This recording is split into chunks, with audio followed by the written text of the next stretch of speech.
All right, welcome to A Free Solution. I'm Kevin Wilson. Thank you so much for joining us here on this wonderful Wednesday afternoon. If you'd like to participate in the show, give us a call, 585-346-3000. That's 585-346-3000. We're live here on WYSL until 2 p.m. So give us a call anytime before then. And yeah, we're also streaming live on the Free Solution Facebook page, Free Solution YouTube channel, Free Solution group, and the Kevin Wilson pages as well. If you're listening there, appreciate you. Leave your comments if you'd like to participate in the conversation. And today we got a few different topics that we could talk about. So I'm going to start out talking about a federal policy. It's something that's important to me. It's related to freelancers and independent contractors. So we'll talk about that, and then maybe if we get a chance, we'll talk about a few other things, such as some local news related to Police Accountability Board. There's also some international news that we could talk about. I haven't done anything on Ukraine and Russia in a couple weeks now, so might talk about that a little bit more too. And so yeah, we'll start out with the Biden administration putting out some new rules. They're still in like the comment period, right? Putting out some new rules related to freelancing and independent contractors. And to give you some background on this, basically the idea goes like this: the companies like Uber, like Lyft, like DoorDash, like Grubhub, plus a whole number of other places, like employers generally, have these independent contractors that can pick up work and go and do their thing, right?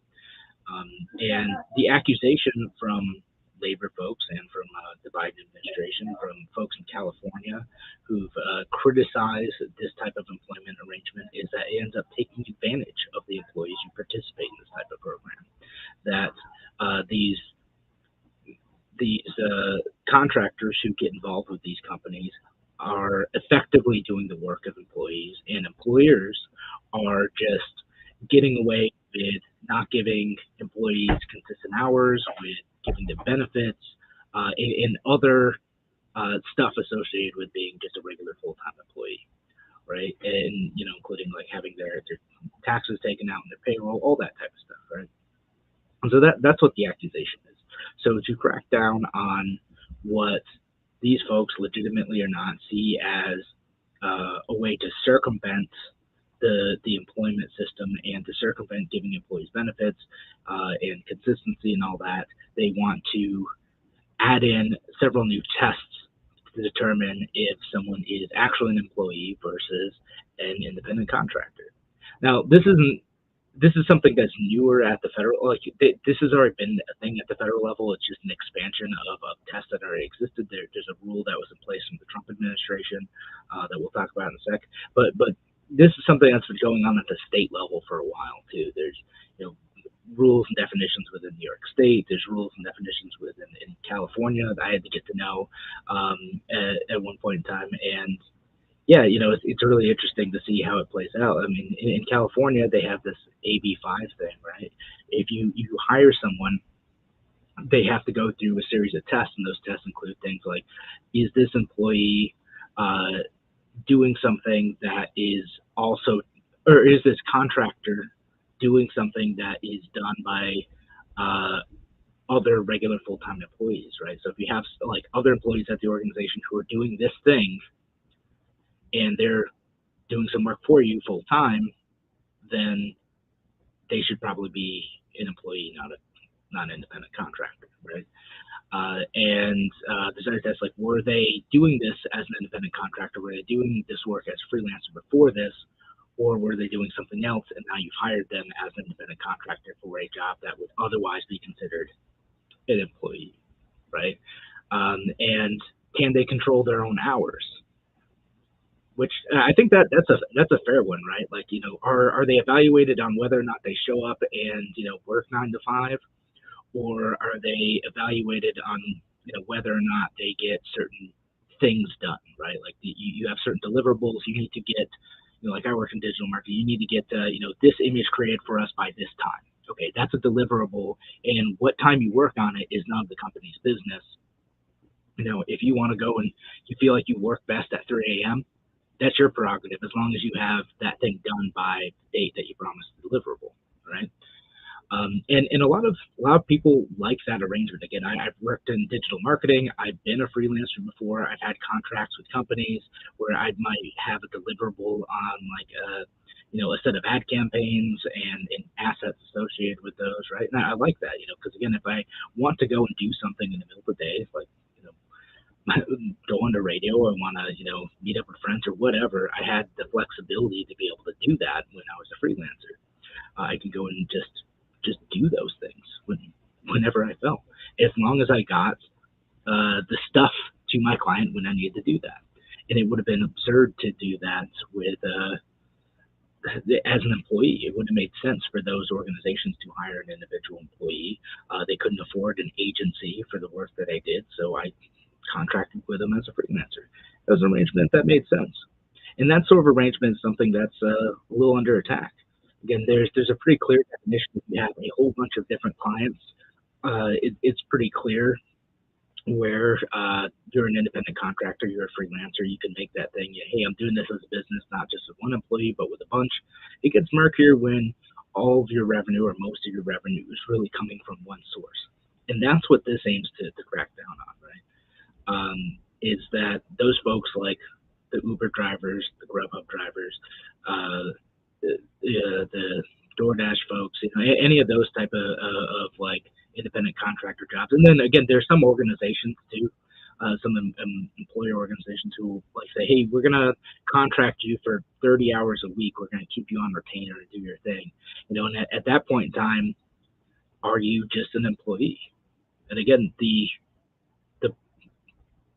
whether or not that is a benefit for you is something that you need to decide, because it does impose a cost on a company to make someone an employee versus a independent contractor.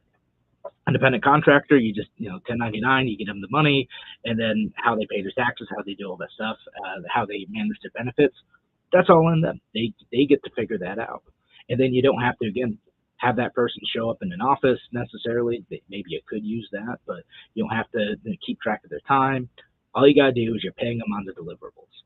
Very clear cut. Employee, again, gotta keep track of that time. You have to set up payroll for them, pay the taxes for them, which can be expensive in a lot of places. You have to set up benefits for them in some places. It ends up being a whole thing. So a lot of employers go, hey, we're going to bring this person in to accomplish this specific job, and that job might take a couple months and be almost a full-time thing, but they're also free to go and get other work during that time and make other arrangements and work on their own time, and that works for us as long as they can show up to certain meetings and talk about stuff, right? Again, in the field I work with, that's important. And that's really the crux of like how the existing rules around contractors work. Is like who has the power in this relationship to set time, right? You come to a mutual agreement on what you're going to do. I'm going to do this work and deliver the results of this work at this time. And you could say that across marketing software, even something like Uber. Like, when are you going to show up and do this work? As like a driver in those types of situations, you get to pick the time and place you want to do that. If you're an employee, and then folks need to make arrangements, but companies need to make arrangements about, okay, who's going to show up when and what time and how much are they getting paid and blah, blah, blah. And can you have changing incentives for what this person's getting paid? You have to at least deal with minimum wage at that point. It starts to become far more complicated, especially in these arrangements where you have a dynamic of trying to encourage folks to jump in and meet demand in changing situations. You can't always plan for these things. So what do? You you incentivize folks with the driver situation and other situations. Hey, we'll pay you a little bit more if you show up at this time and at this place. That's how we do that. But those types of inconsistent arrangements aren't allowed when you're an employee. And I'll get to this comment on Facebook. Gene says, I'm an Uber driver. It's become increasingly expensive and difficult to make enough profit lately. Yeah, and Uber, if they want to survive, is going to need to adjust what they do in order to keep drivers like you. And it's kind of becoming an issue in Rochester included, like to be able to consistently find drivers because some folks are like, well, if I'm paying for my own gas and you're only giving me this much, it's not worth it. Well, then they can change the conditions and decide to make it a little bit different. Maybe incentivize you to show up. Maybe make it enough so you can actually make a profit. All right, thanks, Good, for joining us here on a free solution. Give us a call at 585-346-3000. That's 585-346-3000. If you'd like to participate in the show, we'll be back in just a few minutes. Talk to you soon.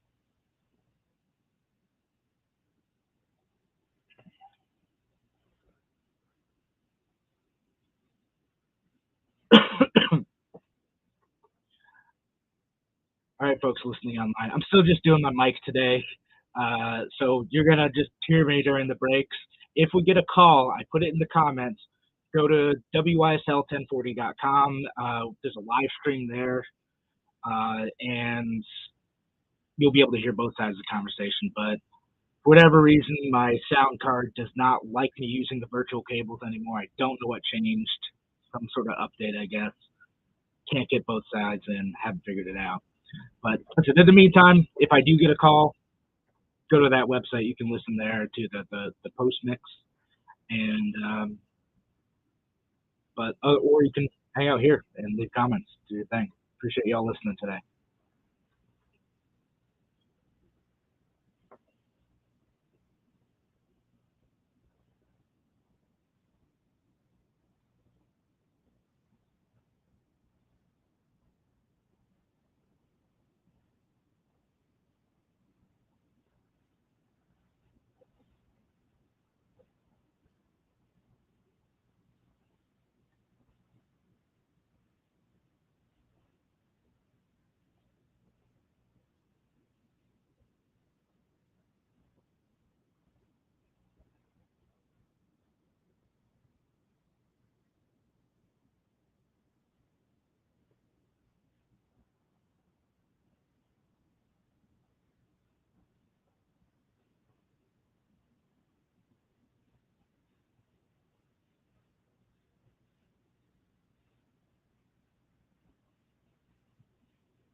All right.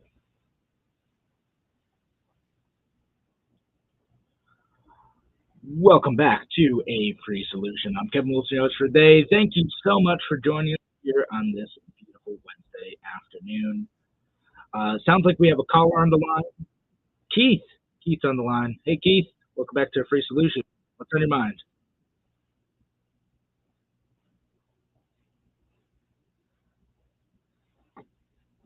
Yeah.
Yeah.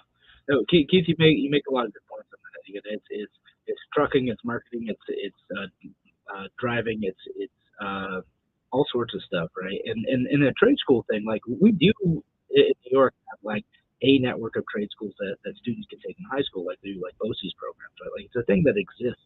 It's just that probably not taken advantage of as much as it could be, and a lot of students still do end up going to college afterwards and pursuing different careers. And I have several friends who did that. They went through a roasting program, but then did something else, and that's fine too. But a lot of students probably still don't realize that they could do that and go right to a career. And there's a lot of opportunity. As I said, like just casually scheduling some housework type of stuff is not possible. It is very difficult to do to find someone who's going to be able to immediately jump in and fix something.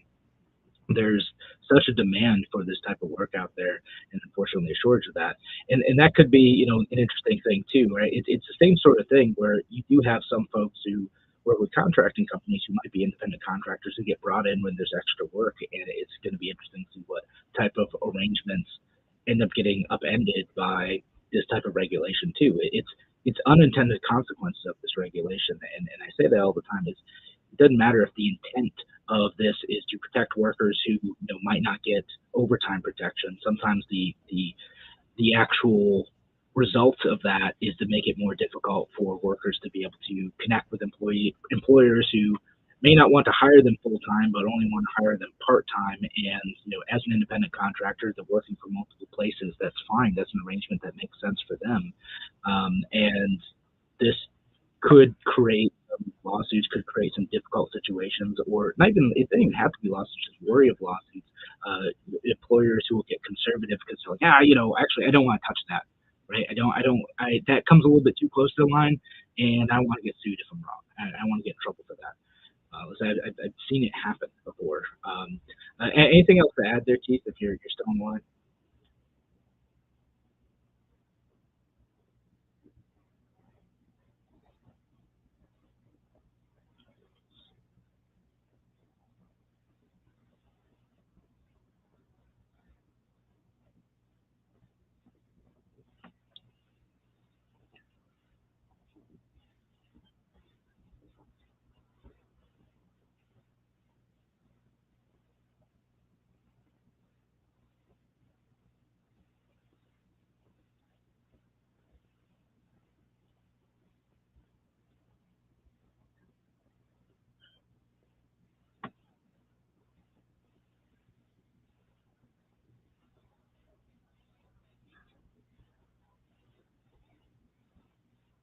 Yeah.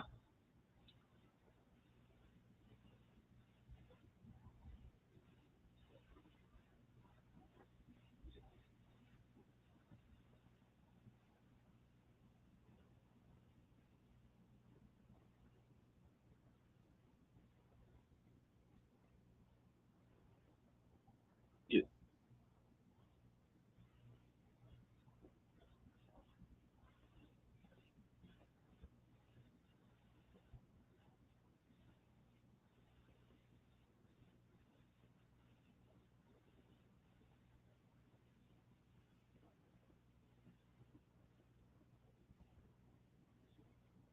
Yeah. No, thank you so much for the call, Keith. And again, for the folks listening online didn't weren't able to catch all that call. So just to summarize, Keith saying that there's a lot of economic opportunity by going into the trades, right? That's an area where a lot of kids who are going into middle school and high school, could be taken advantage of, and it isn't always the best trade-off for all kids to go to college.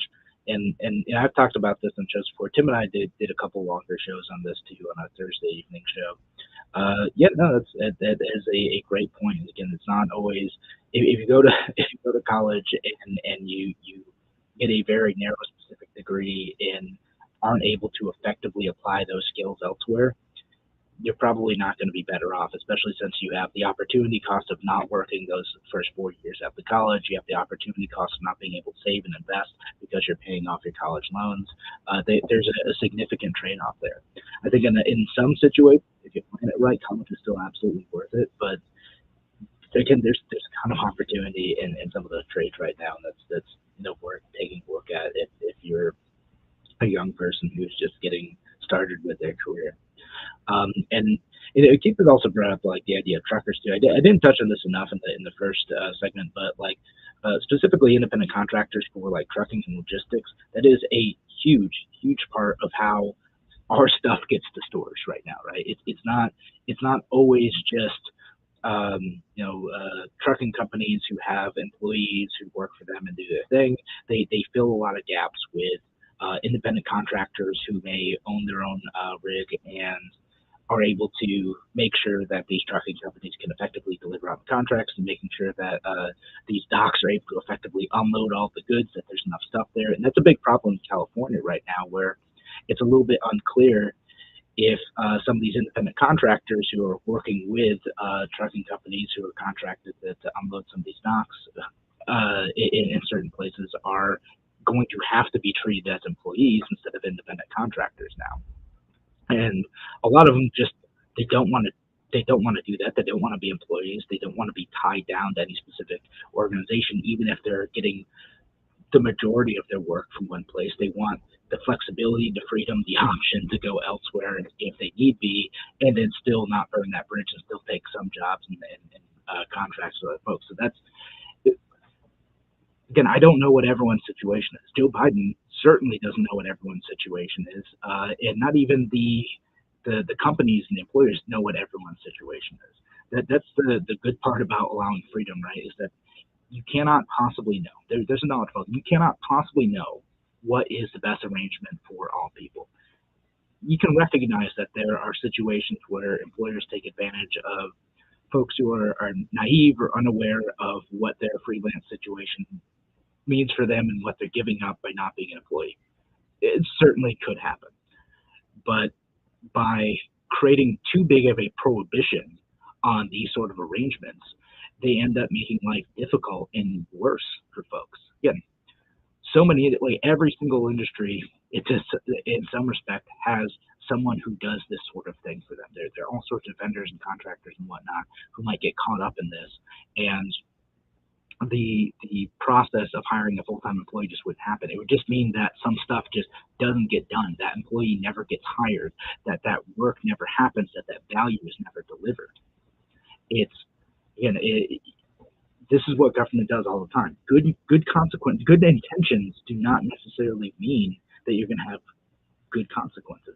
It doesn't necessarily mean that you're going to implement this thing. It's going to work perfectly, and no one's going to get hurt, and there's not going to be any downside to this thing. It could be a significant downside. That's my argument against this type of stuff. And I don't know if I have time to get into the specifics of what this requires right now, but it's there's all sorts of negative downstream effects that a lot of people making regulations either don't consider. I don't know if it's malicious. I'm usually not in favor of that. I don't think they want to intentionally destroy the economy. That's not where I am. I usually think it's incompetence. I usually think it's or cynicism. Like, oh, we're gonna do this thing and it's all gonna be fine and great, and my voter base is gonna be happy, and don't worry about what's gonna happen next. It's gonna be fine. Don't even think about it. That's how I think things go.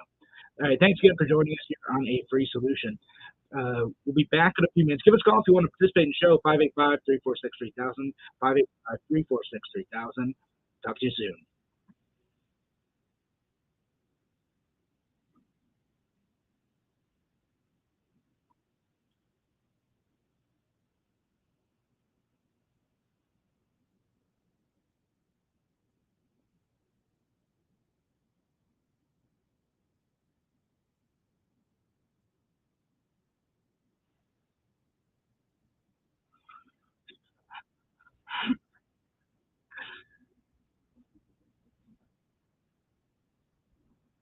Yeah, yeah. Oh, one of my listeners made a football joke. It's terrible. Shouldn't laugh at that.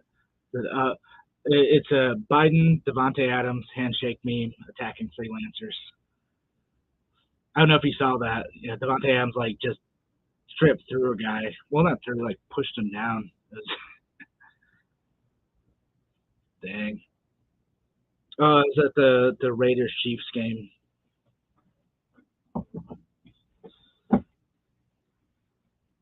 Good one, Jordan.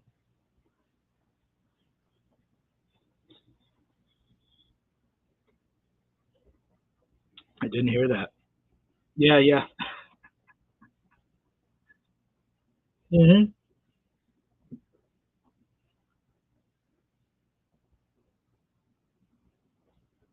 Oh, wild. I did not know that. I didn't know he got fined for that. That's wild.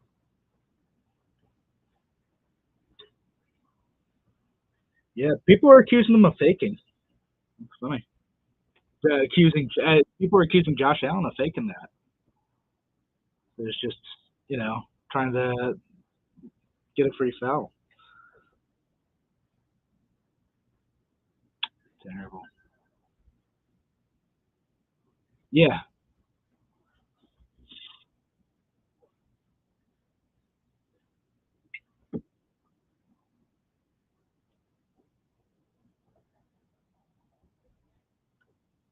yeah,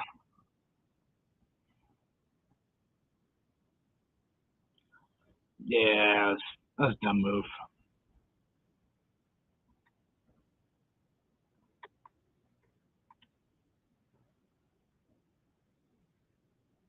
Yeah,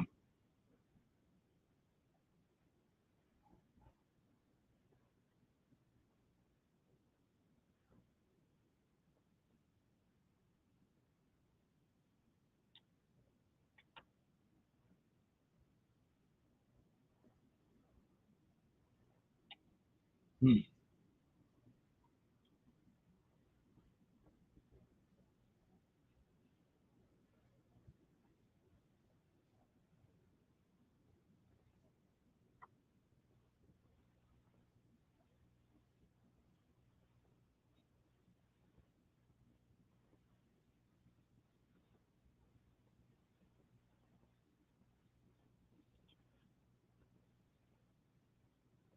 Yeah.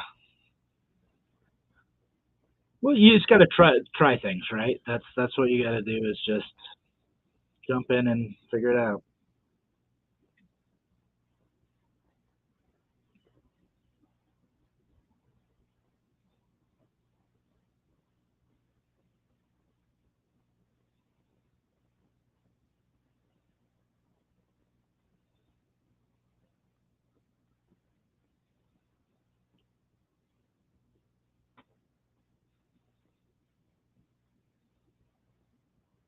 Yeah.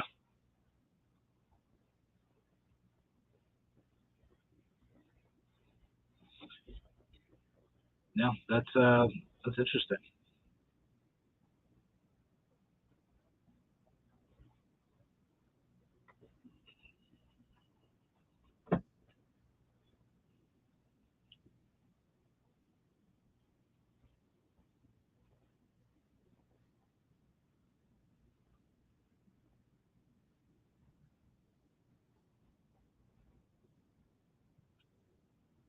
Get one of them to call in and say so.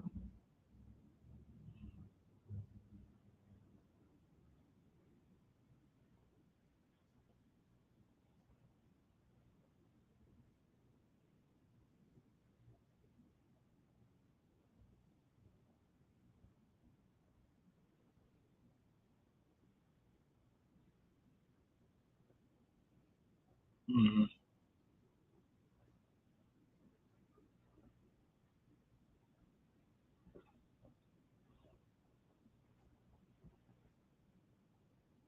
Yeah, no, maybe that could be worth it.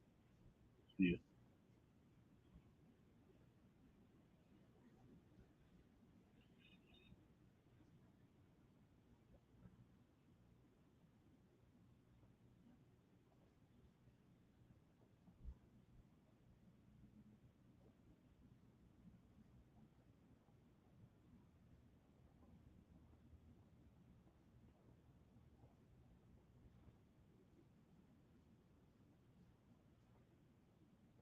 Welcome back to A Free Solution. I'm Kevin Wilson, your host for today. Thank you so much for joining us here on this beautiful Wednesday afternoon.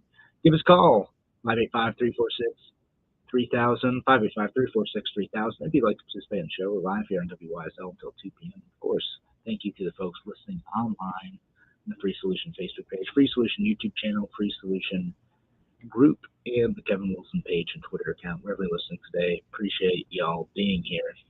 And we're talking about the new rules coming out of the Department of Labor, right? Listed there's like it's unpublished changes to the rules. It's open for a public comment period, so like maybe they'll back down. We'll see. But this is something that's going to be a thing of the Biden administration for a while. They've talked about it. There's also the bill that came out as well recently that tried to do something similar, and now what we're seeing these regulations come through the Department of Labor as well, right? So again, they use these different factors to determine whether that someone is considered a independent contractor versus employee, and these are things like opportunity for profit or loss, right? Like, can you by showing up to work make money or lose money in that process, right? And that's what we get with independent contractors. Okay, if you're a freelancer, like again in the field that I worked in, right? If I, as an independent business owner, spent too much money on someone's ad campaign, I would take the loss for that, right? Like that's part of that. I overinvested in something or I made a mistake. I take the loss for that. And in an employer relationship, I wouldn't necessarily do that. It would be covered by the company. Just to name one example, and this again, whether it's time, expenses with the use of a personal vehicle or whatever, there's risk of loss in being independent, right? Investment in that same thing, if you invested in different tools of whether or not you've become independent, or is the employer providing all the tools for you, right? And sometimes it might still make sense, right? You might get a job in marketing or software, whatever, where the employer's like, hey, we're giving you the laptop and all the equipment because like we need you to use this stuff and we need to do our work. We need you to do it here for security reasons or whatever, right? It's kind of tricky. Permanency, how long are you doing it? Is there a date when your contract ends? Or is it an indefinite open contract? Could go either way. I've had contracts that are kind of open ended, and I've had contracts that are like, hey, you're going to do this for 3 months and then we'll reevaluate, right? So it could go either way with this. Again, the overweighting of these factors, and they're supposed to consider the totality of all this experience, and the Trump administration has said like, well, we're only going to consider mostly the profit or loss and control of by the employer over the worker, right? Like whether or not the worker is able to set their own hours and do their own thing, or whether and have things be based on deliverables, or whether or not the individual is required to show up at a specific place and time for certain hours, etc. And the other one is whether the work is an integral part of the employer's business, right? So, if you lost that independent contractor, it would be a big deal to that business. And this is one of the ones I think is going to be a big deal for the driving companies, like ride sharing companies and stuff. Like, all right, yeah, that work is an integral part of the employer's business, right? Like that's part of the business model. But again, that's an arrangement that a lot of people want. And if you don't like it, you can step away, go to a competing company, not do that work. But again, I have lots of people close to me who are doing that sort of stuff just to pick up extra cash because they want to be able to do that when they feel up for it. And then skill and initiative is the other part of it. Again, what unique skills are they bringing to that position? So again, it's interesting to see the Biden administration like crack down on this stuff. And it really, as I was kind of talking about in the last segment, it really gets down to that core issue among politicians of, why are they doing this? Right? What do they think they're accomplishing by imposing a rule like this? Maybe they genuinely think that they're helping, right? Like, hey, we're just trying to look out for our employees. That's on brand, right? That's on brand for the virtue signaling that the Biden administration wants to do. But to me, I don't think it's malicious in the sense that like we want to hurt these companies, we want to hurt these people. I think it's incompetence and it's short-sightedness that explains a lot of political behavior. It's, hey, we want to accomplish this goal. We want to help workers. We want to protect workers who may theoretically be abused by employers taking advantage of independent contractor arrangements, right? And then they'll go find a handful of examples and try to apply those to every situation, even though there is a multitude, a near infinite number of arrangement types with independent contractors across the country. So they over apply a edge case situation to the entire country and to millions of workers who are happy with their arrangements. And then they don't see those downstream consequences.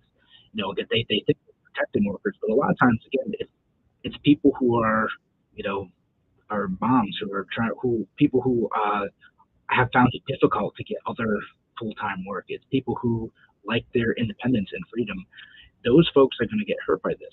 What ends up happening in a lot of these big government one-size-fits-all programs is that you over apply that lesson. Again, not just the abusive edge cases, you over apply the lesson and you end up hurting the exact people that you think that you're protecting. Again, a lot of folks want and like these arrangements, and it may not be possible for many of them anymore. And what ends up happening is we could end up not getting the actual value out of this situation if it's more difficult for ride sharing services to effectively hire and meet peak demand that they can't exactly predict in some of these situations. So they have to be able to act dynamically to adjust to the circumstances of whatever situation they're in. It may mean we just don't get those services that we've kind of started to get used to now. And I think that's a shame. And again, a lot of folks who work in my field, who work freelance jobs, who do their thing, even if they get 80% of their work from one person, cool. Like that's what they want to do. That's what they're in business for. And applying rigorous tests in these situations that disrupt a voluntary relationship is a problem. And that's the big thing too. It's a matter of whether or not that's voluntary. Because if you're in a situation and you're an independent contractor and you feel like you're in a bad relationship with someone who is contracting with you, you could always cut it off. You could always just not do that thing. There's so many places, as Keith said earlier, specific to trades, but like really it applies that there are so many employers who like need people, they need good folks. Yet you have some options out there. If you don't feel like that independent contractor arrangement is worth it, you can find something else. You can find someone with an employer-employee relationship. Those things are out there a lot. And if you can't find that type of relationship, then aren't you glad you're able to get these contracts? I don't know. That's how I feel about this. Is having done this a little bit before, and there are parts about it that I liked, there are parts about it that I didn't like. It's terrifying being out on your own sometimes. You're like, oh man, I've got to get on the phone and get some sales and start bringing in some new clients and fill that pipeline.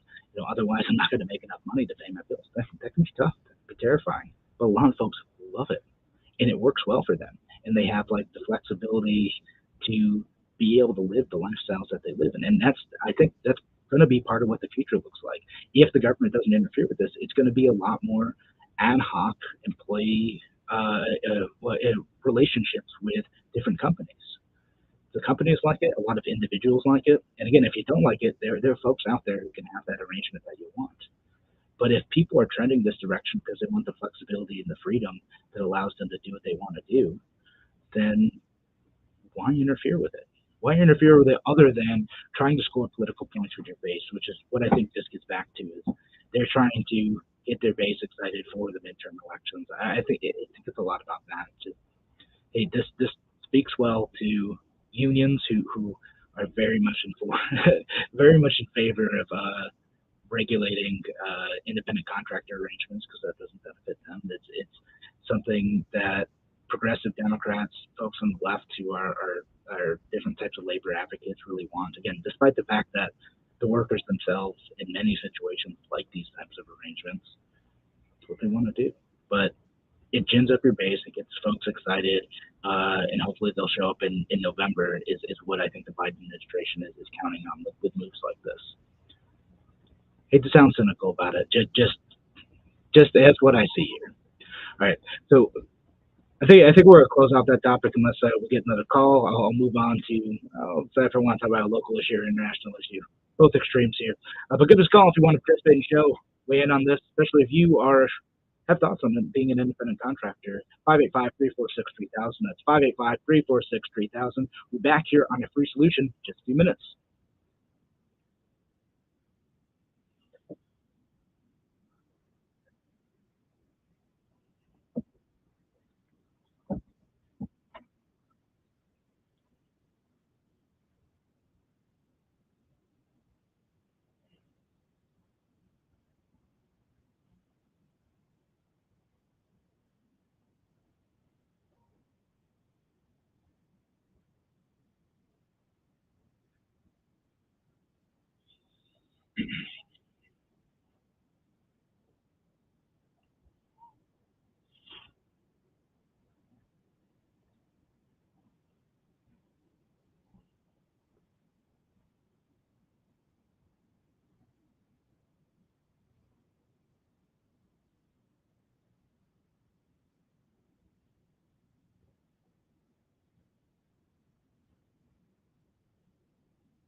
Welcome back to a free solution. I'm Kevin Wilson, your host for today. We're live here in WSL until 2 p.m. Give us a call if you want to participate in the show, 585-346-3000. That's 585-346-3000. Or leave your comments online. We're streaming on a Free Solution Facebook page, Free Solution YouTube channel, Free Solution group, the Kevin Wilson page, Kevin Wilson Twitter account, wherever you're listening today. Appreciate y'all being here. Appreciate y'all, taking part in the show. And, I think I'm going to talk about some of the international stuff because it's interesting. The new thing coming out, like that came out this morning. We can talk about the Ukraine Russia stuff. Maybe I'll save that for my Thursday show. With Tim, we usually do a show Thursday evenings. Tim O'Connor online only, so we'll talk about that stuff then. I want to talk about the Saudi Arabia thing though, because that's fascinating. The Biden administration is apparently mad that Saudi Arabia work with Russia to cut oil production, keep oil prices artificially high, right? So they're part of OPEC, and the was it Organization of Petroleum Exporting Countries, right? So they're part of OPEC, and it's basically an international cartel to control oil prices so that they can make sure that they're able to maintain profitability even when there's different changes in demand, et cetera, right? So they don't because most of these the OPEC members are state-owned oil systems. That's what Saudi Aramco is. That's what was it? I don't think it's Gazprom. There's a Russian state-owned oil company, right? So they want to do this so they can make a bunch of money off of like higher demand for this, which is going to raise gas prices. Yeah, Joe Biden is understandably panicked about that too, because people vote based on gas price. And he could do stuff about domestic production. He could do that, but he's going to be mad about this. But in terms of him actually reevaluating the relationship with Saudi Arabia, that's overdue. We I wish every president would have considered that at any point in time. Saudi Arabia is a bad country. It just is. Like their government is like absolutely despicable and evil, and we send them weapons and go and shake their hands, and they do stuff like they murder journalists, they behead dissenters, they you know kill gay people in their country. They're waging just a brutal, awful, devastating war in Yemen. Like they are just a truly horrific and ugly government. And not necessarily the people there, but their government is just awful. And not to mention that the government is kind of sort of implicated in the September 11th attacks. Like it's like a thing, right? Like we just don't talk about that enough, and yet we are sending them weapons just constantly, sending them weapons and aid and all sorts of stuff. Like they do not deserve it. So my hope is that some change actually happens here, right? He so Biden's saying he's looking at retaliatory members because of the cut in oil production. Not any of the other stuff. It's again just about the resources, right? Like we're going to cozy up to Saudi Arabia and Venezuela and all these other countries because we can't get our oil. Uh, we need to get the oil from somewhere, so we make all these excuses for these terrible regimes that prop up, like, again, awful folks who abuse their populations. There's plenty of good reasons to get rid of Saudi Arabia, and I'm just gonna have to say I'm glad that they're using an excuse, I suppose. And again, he's talking about halting mass arms sales. Good, good. That's something that is way overdue. Why are we sending these folks to? Why is the U.S. government paying money and or allowing companies to sell stuff to Saudi Arabia to commit what is essentially a genocide in Yemen?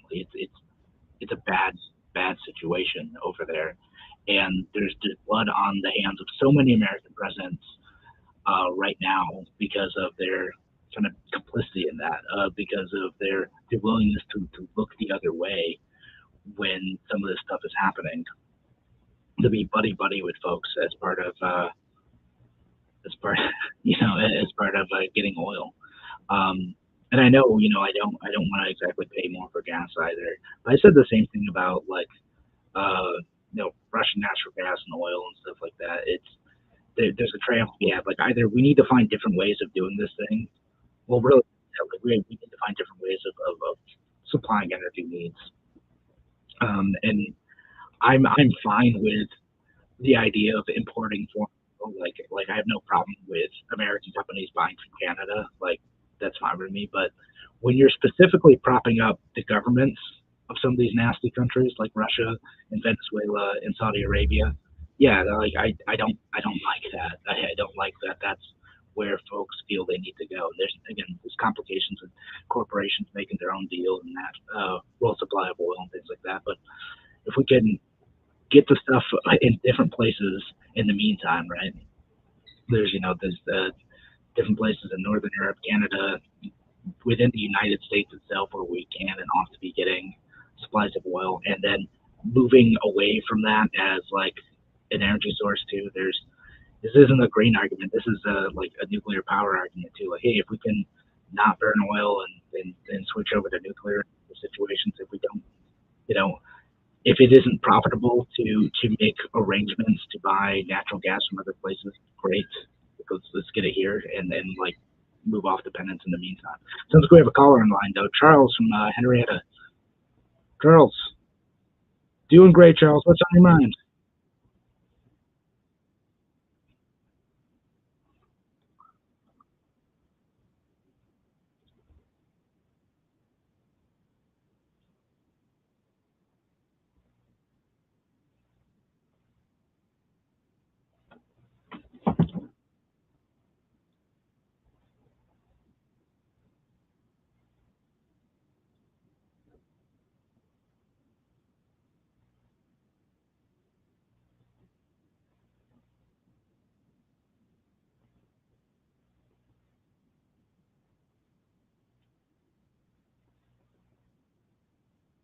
Yeah.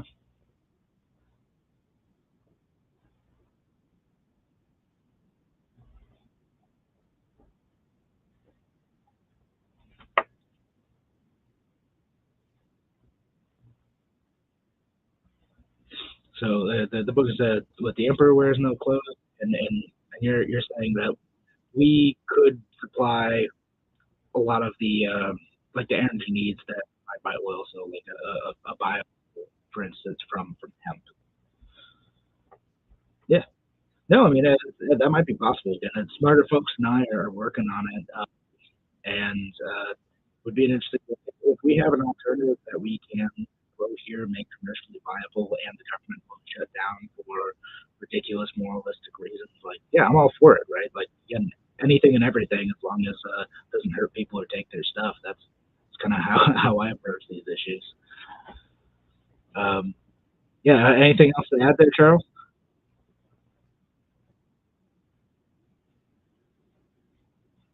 All right. Well, hey, thanks for the call. Appreciate you calling in and giving us that insight. And now I'll have to check that out. We'll see. We'll see what that book says. Emperor has no clothes.